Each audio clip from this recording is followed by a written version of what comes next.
నేనేం తింటానో మీకు చెప్తా. నేనేం తింటానో మీరు అందరు కూడా అదే తినాలని అక్కడ చెప్పట్లేదు. నేను రోజు మొత్తంలో ఏం తింటానో నిజాయితీగా మీకు చెప్తా. అబద్ధం చెప్పాల్సిన అవసరం లేదు. మా బైక్ వెనకనే ఉంది. నేను వచ్చేటప్పుడు ఇంతే అన్నం, తెల్లన్నం, ఓకే, ఇంత కూర, ఇంత పెరుగు తింటా. ఇంత కూర నాన్ వెజ్ తింటా. నేను వెజిటేరియన్ కాదు, వెజిటేబుల్స్ తినను నేను, ఎందుకంటే అవి నాకు పడవు కాబట్టి. ఇంతే అన్నంలో అంత నాన్ వెజ్, అంత పెరుగు తింటాను. ఒక 10-11 తిన్నా అనుకోండి, పేషెంట్స్ మొత్తం అందరిని చూసేసిన ఇంటికి వెళ్తా. ఏ టైం అయితే నాకు తెలియదు.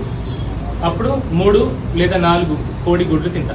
3 గుడ్లు లేదా 4 గుడ్లు నీళ్ళం సహా తింటా. అది మాత్రమే తింటా రోజు మొత్తం.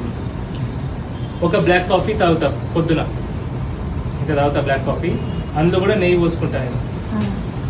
నెయ్యి వేసుకొని ఒక బ్లాక్ కాఫీ ఫుల్ మగ్గు తాగుతా.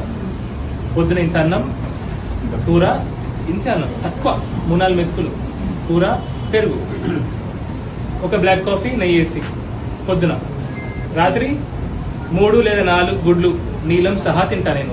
నేను తినేది ఇది, అందరు ఇదే తినమని అంటే నేను.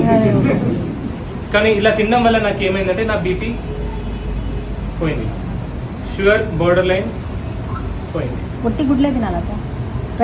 ఉడకబెట్టుకొని 4 గుడ్లు తింటాను. ఉడకబెట్టుకొని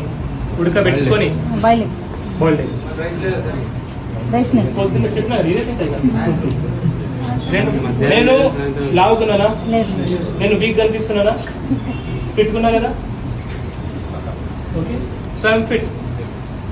నేను తినేది ఇది.